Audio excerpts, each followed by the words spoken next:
All right, guys, welcome to the Digital Barbell Podcast. Thank you for being here. If this is your first time here, I'm Jonathan. This is Blakely to my left, my current wife. We own Digital Barbell. We're an online training and nutrition company. We got clients all over the country that we're actually all over the world that we're helping get in the best shape of their life with the basics of training and nutrition that never go out of style. That's what we're all about. So if that sounds good to you, you're in the right place. We put out 2 podcasts every single week. We have stuff on Instagram. We got stuff on YouTube. We're all over the place. The topic. And we got new shirts. Check out these new shirts. I love these shirts. People listening are like, what shirt? I can't see this shirt. You got to start watching us on the YouTube, people. We got a good topic for you today. Blakely's going to tell us the 5 ways that she has gotten fitter in her 40s than she was in her 30s. People are going to be like, she's in her 40s? This is I don't my believe worst. you. This is my least favorite topic of a podcast, just because I don't like talking about age. No, I really like the topic, but I hate. I feel like you've I gotten hate better. talking about my age. I mean, you lied about your age for a long time. I never have lied about my age. It's a sin of omission. I'm like, next question. Why you're already blushing and we just started this episode. I told you I don't like it. I think that you should be proud. I think about our clients who are in their 30s, 40s, 50s, 60s, and 70s, that they should be proud that you look around at the cohorts that are your age. They look older than you. I'm talking about people who are paying attention to their training. They're exercising regularly. They know what to do with their nutrition most days. They know how to maintain a positive mindset. They age slower than their cohorts. And I think that that's something to be proud of. It's very true. So that's the genesis of the topic of the day. One of my favorite things to do when we're watching like a TV show or movie is to pull up the IMDb app and like Google the show or movie and then the actors. And I'm always like, the first thing I look at, what are they older than me or younger than me? I'm like, darn it, they're younger than me. How can this be? But you look at actors that have like long staying power and keep getting roles, and a lot of those people are people who take care of their health and they look younger than they really are. Yeah. Like you see the magazine covers at the grocery store that shows the paparazzi footage of the person who hasn't been in something in a long time, and you're like, whoa, what happened to that person? I think there's Or you find out like you're watching a movie or something and they're like, you know, in their 30s playing like a college age student or, you know, just like things like that. You're like, oh, wow, that's cool for them, you know? Yeah. I don't know. But the point of this is like, you don't have to accept the fact that turning over 30 or turning over 40 is a reason that you can't still get in the best shape of your life. And that's what we're going to talk about in this episode. But first, we have a sponsor. Speaking of all of our amazing clients, today's sponsor is Home Gyms. Oh, love it. Yes. Send out an email today, put up an Instagram post with like 19 or 20 pictures of some of our actual clients' home gyms. About half of our clients work out at home and the other half work out at commercial gyms. Some even like do their digital barbell workouts at a CrossFit gym. But the point is, big pat on the back to the people who are willing to put out a little bit of time, money, and effort to invest in a home gym. Yeah. I know for us, it's one of the things that makes consistency so much easier for us and for our clients that work out at home. If we had to leave this place, drive to a gym, we would probably, miss 1 or 2 days a week, most weeks of the month.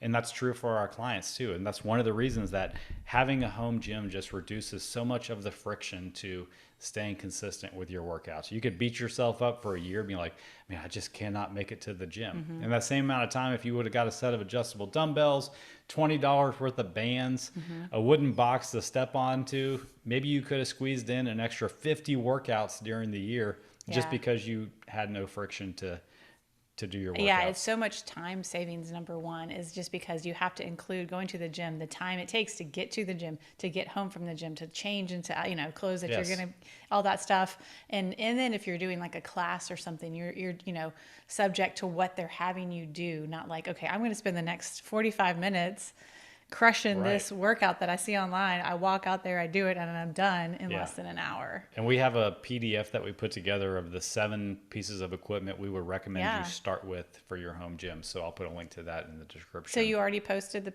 the post? Sweet. So check. Yep. I'm excited to look at it. Check it out. I think it's gonna be exciting to see everybody's home gyms. And some people have like power racks and a full set of hex dumbbells and pulley machines. And some people have a bench.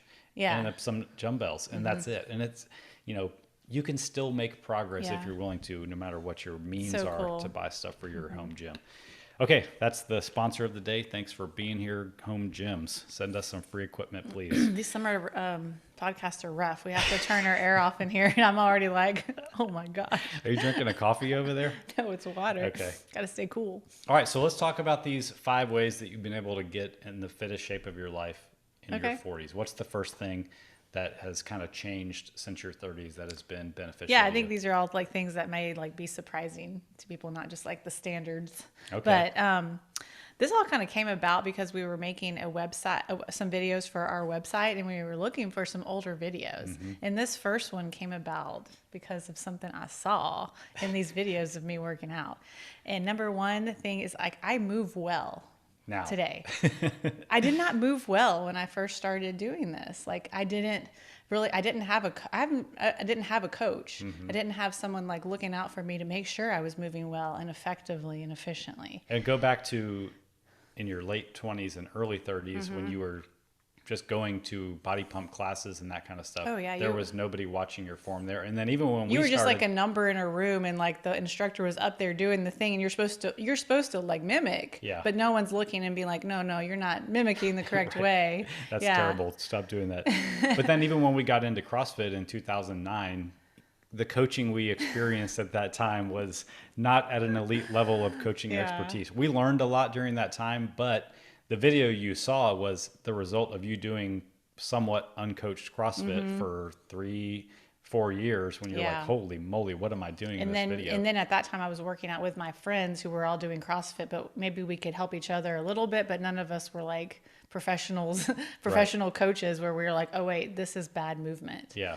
Yeah. So basically when we're talking about you started moving well, you learned how to properly execute exercises in the Right. full range of motion with safe and effective technique. And that's what it's all about is like number one, and that's what my mission has been as a coach myself. And especially when I owned the in-person gym, was just like making sure that people move well. And I think I achieved that at my gym, that people knew that I was a stickler for good movement because number one, it keeps you safe. Yeah. And that to me is the most important thing. You can walk away every day, and feel like you can push yourself, push that intensity if you know that you're moving safe. Yeah. And I think that's the other piece of it is if you're moving sloppy, you're not getting the full effect of the things that you're doing. Yeah, you're going through the motion, Yeah. not getting the most out of the exercise, and potentially open yourself up to get hurt, which means more time away from the gym, not training. So, And I did get hurt back in those days. I got hurt. I don't get hurt anymore doing this stuff. Yeah. Like knock on wood, but I did back in the day. I did get hurt several times. you're more likely to get hurt using your computer than you are in the gym these days. Picking up buttons. I have a client who hurt himself sneezing last week. Yeah. Things like that. All right. All right, so that's a good one. You started moving well, Yeah. and it's compounded over time to help you get in better shape in Because your you can, like I said, you can push. You can once you understand movement, you can push the intensity, Yeah. which is what drives results. I like it. All Number right. one in the books. What's the All right. second? Oh, my microphone just like went limp on me here. It's never a good thing. Okay, what's the second thing that's helped you get in better shape in your 40s? I started using things other than barbells to move weight. I started Interesting. using like dumbbells. I used to never use dumbbells. I think that makes sense. I started using kettlebells, like Yeah. in multiple kettlebells. So we have a sled. We have like some odder objects to move around. I have a weight vest now. Just started using different elements. Yeah, because the obviously in the body pump classes you just use that little Why are bar. you talking about body pump? Well, I'm gonna do the progression Okay. here. There was You use the long bar that's like foamy, Right. and I don't remember you curled with it. Maybe you Yeah. put it on your back and squatted with it. So there's very little variety during that time. And then when we Yeah. got into CrossFit, it was pretty much just kettlebells and When we were going to barbells. other people's CrossFit gyms, it was like, the class is introduced to what we're doing, and then everybody go get your barbell. Right. I'm pretty sure like every class in Tennessee, every class at Village, and everything that we were doing was barbell related work.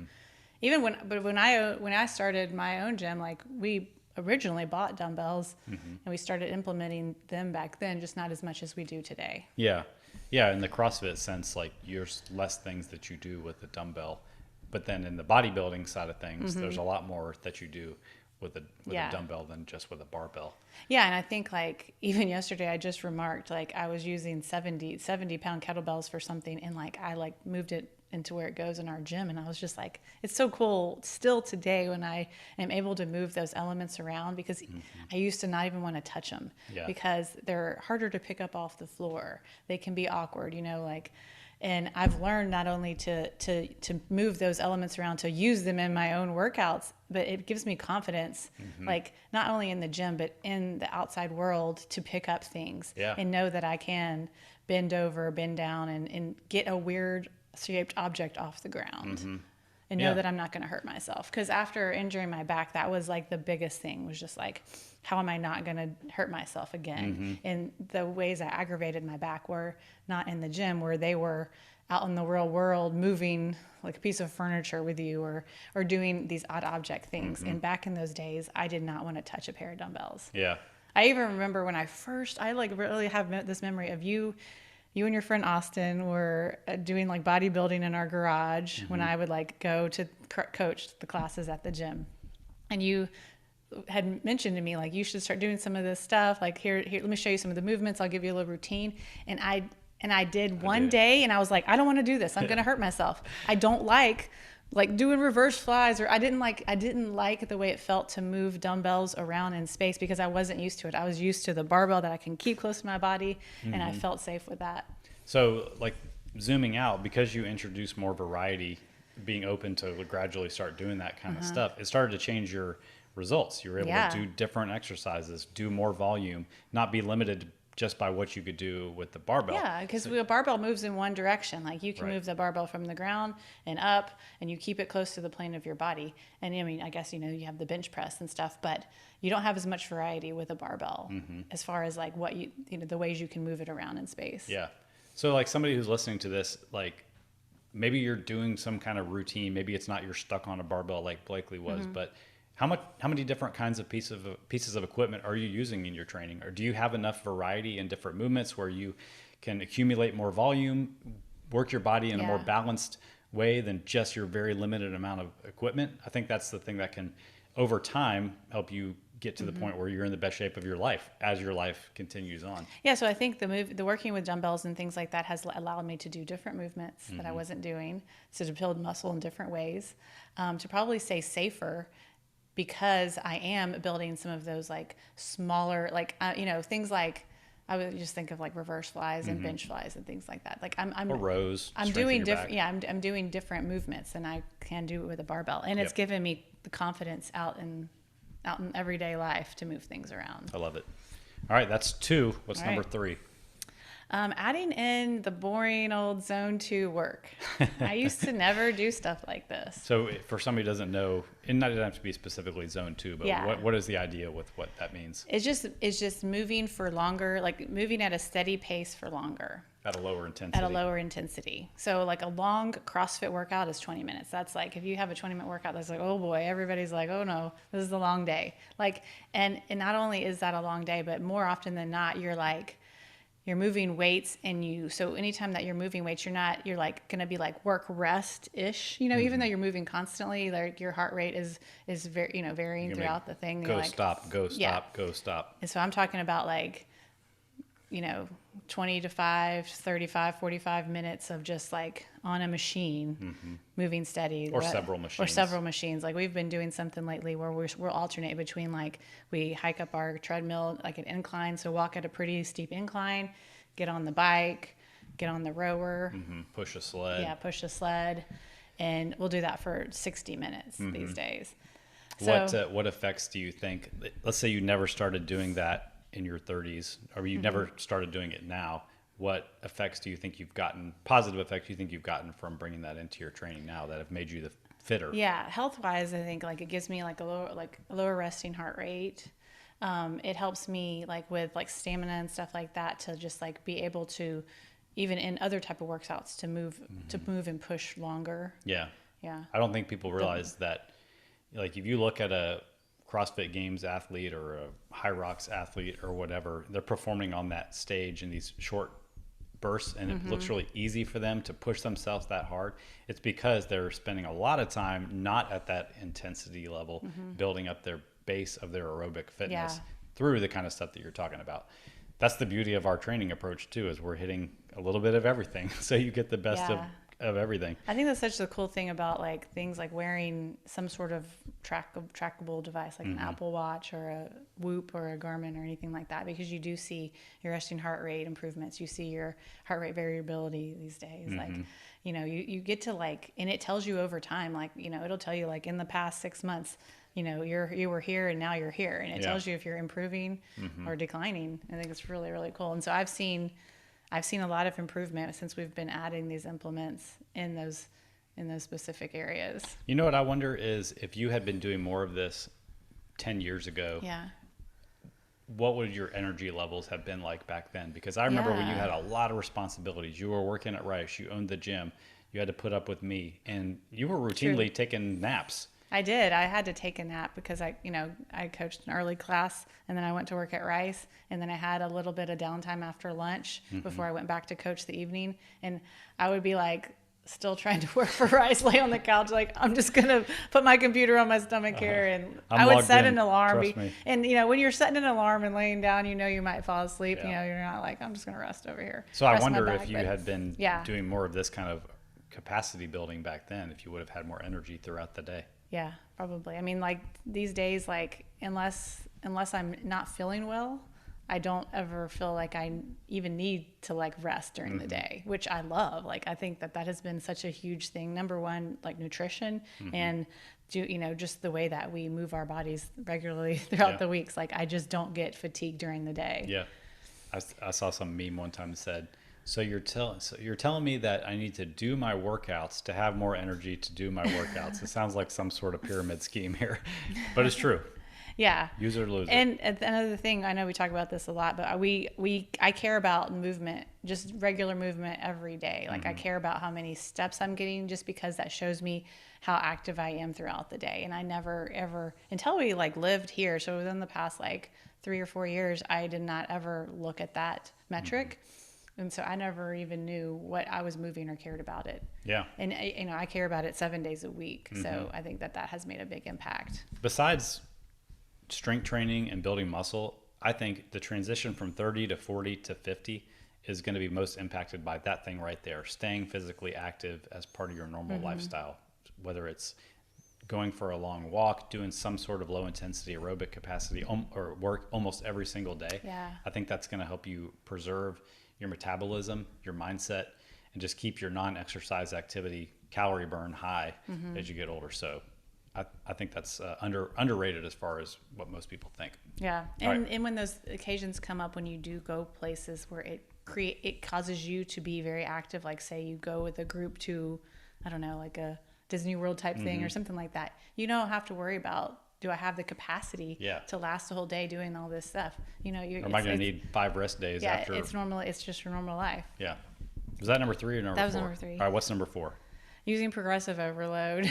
Yeah, for sure. And not only that, whenever I did just CrossFit workouts, CrossFit is randomly varied movements, constantly varied movement executed at high intensity. Then it's in the definition of CrossFit, which is fantastic. It can create, you get into a lot of shape. But as far as like my body composition, same thing when I used to look at those videos or pictures of me back like 10, 12 plus years ago, I have a totally different body composition these days.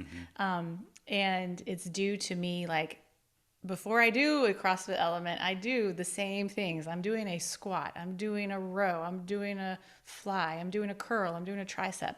And I'm doing the same thing for months on end, Right now. In your training now. Yeah, in my training now. And I wasn't then. And so this not only allows me to like hit the same elements week after week after week, but also okay, the last time I did a reverse fly, I did this weight and this many reps. Let's try to beat that. And that times, the last several years has created a difference in my body composition. Yeah. And I'm stronger in the other areas too, and like when I lift a barbell and things like that. Like we a lot of times now, since we don't do as much CrossFit, we'll see like a movement, like a squat cleaner, a power cleaner, a snatch or something will come out and we're like, oh, let's do this. And you don't really like lose the capacity. As long as you keep the range of motion, you don't lose the capacity, even though we're not doing it every day because we're strengthening our body in different ways. Just in case somebody doesn't know, progressive overload in the context that we use it in for ourselves and our clients is we track what we do on an exercise to exercise basis, on a week to week basis, and we try to do a little bit more over time. That's the simplest way to explain progressive overload. So if you are doing dumbbell bench presses this week, you want to either use the same weight you did last time and try to do a little more reps, a few more reps, or if you're kind of at the top number of recommended reps for that exercise for that set, you try to add a little bit of weight. Your reps will drop back down. You repeat that cycle over and over again. It sounds super simple, but it is the thing compounded over time that has the power to change your body composition. And this is the reason that so many people will exercise for years and years and years, like we did for years and years and years, and not see the positive body composition changes that they want, because it is too random. And sure, you're getting fitter over time, but you're not going to see the physical changes that you want. And keeping your notes. Like, I always have kept notes, but like before it was just literally writing down the workout, and never like ever did I flip backwards and reference, because I wasn't doing any kind of standard training where I needed to like go back in time and like, well, what did I do on this? I mean, not very often, at least. And so nowadays it's like every time I work out, I look back 3 pages back. What did I do last week? You know? And it feeds into motivation too. Yesterday I'm doing my workout. And I look back at what I did last time, and I did a little bit more this time, and I felt accomplished that I got a little bit stronger. Actually, the bench presses felt way easier, 5 pounds heavier this week than they did 2 weeks ago. That's huge progress that motivates me, and I'm sure it does for you too. What have, we're talking about kind of looking back at those old pictures and videos, like what about, or maybe you're going to bring this one up next. I guess I'll let you say what number 5 is. Well, I was going to say that on this one, like, oh shoot, I had a thought on this. What was I See, if I wouldn't have interrupted you, that thought would have flowed right out of you. You were talking about the changes in your body composition. I wasn't sure if you're going to bring up how your body weight has changed in relation to your body composition. Oh, well, that is the next one. So number 5. Shoot, I had a really good point about this. It'll come back to you. It always does. The 5th one is trying to, at least for the most part, disregard body weight. Because I have put on about a consistent like 12 pounds in the last 10 years. Yeah. And as I look at pictures of myself and stuff like that, I can tell that it's primarily muscle that I've added to my body weight. Yeah, I mean, looking back at those old pictures and videos, you honestly don't look like the same person. You cover up the head.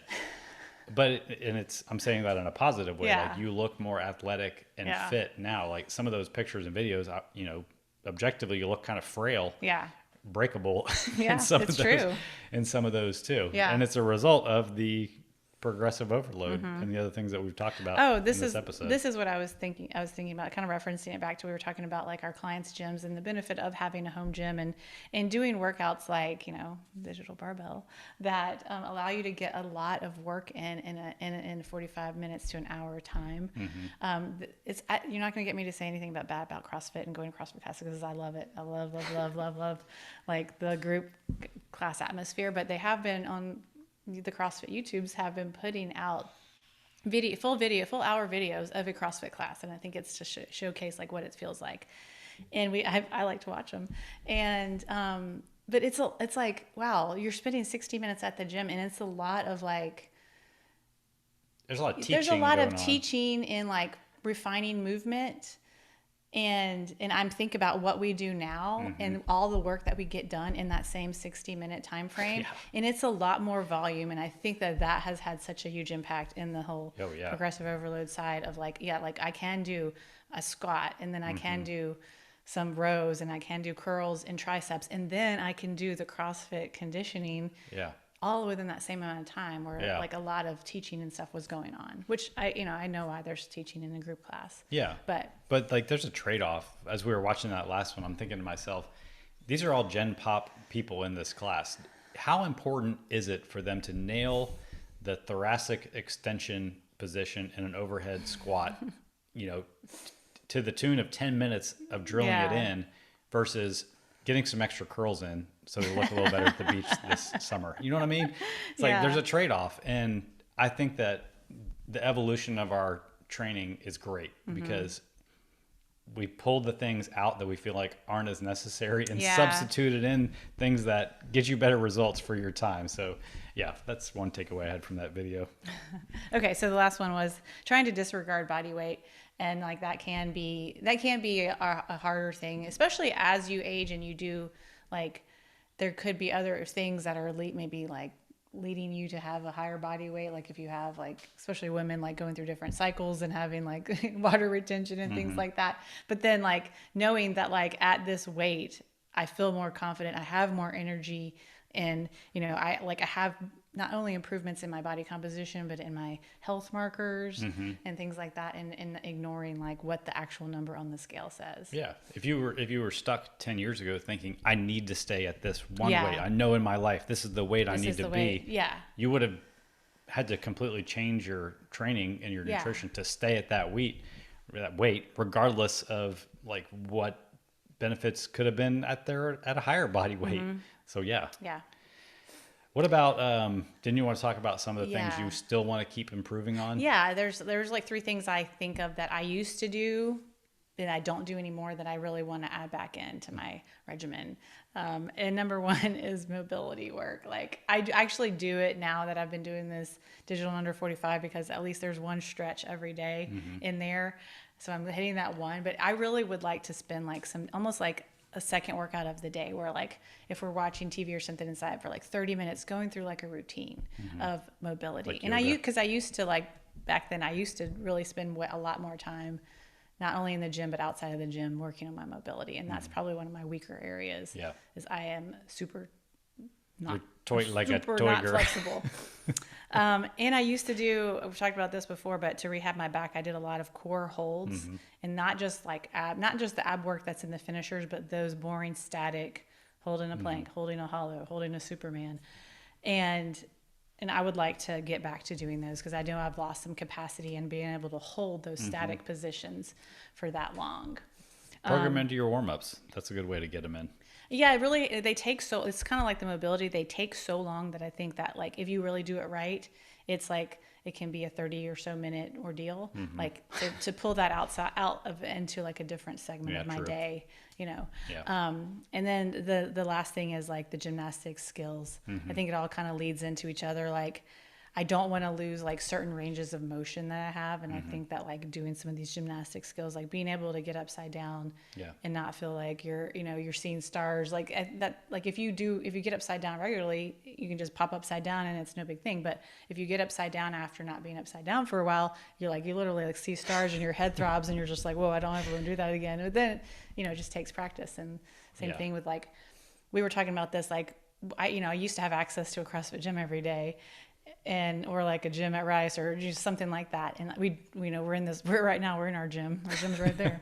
And we don't have access to like rings and ropes and even a pull-up bar that you can swing from and do muscle ups or keeping pull-ups. And I think like that limitation has really, that's the thing that really has led to us not having the gymnastic skills That makes sense. work on that kind of stuff. But so Maybe we can carry with us some sort of a gymnastics rig whenever we're out in the Airstream.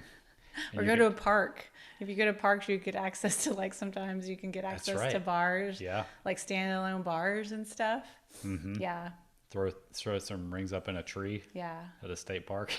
When I think back to where, like when I started working out at Rice and like the outdoor area that we had there, it was like for the ROTC, but it had like 3 standalone bars that you could do like, pull-ups and stuff. It had the parallel bars. It was just a really cool space. It had tires to flip. Like a jungle gym. And it's kind of like where I started doing all this kind of stuff. And it was neat to have access to that kind of stuff back in the day. And I'd love to have like an outdoor rig again, so you can do that kind of stuff on it. Very cool.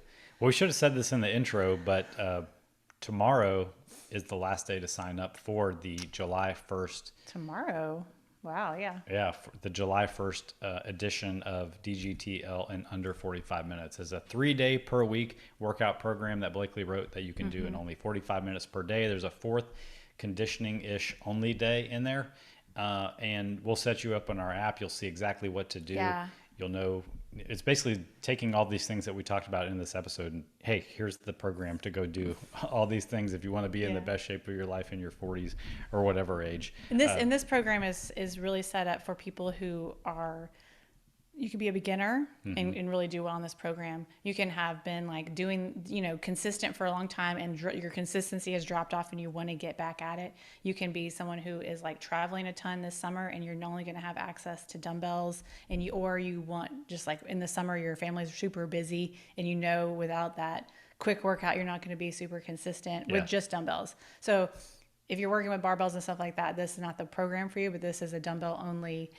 Get in and get out of the gym quick. Yeah. And I'm not just saying this because I wrote it, but I've had great feedback from it. People are loving it, really. And no one has ever said this workout took me longer than 40 minutes. That's true, yeah. Like 45 minutes. I time them all. I've tried them all, and like I'm always like it's like 38, 40 minutes. Like, I've never had any come in over time. Yep.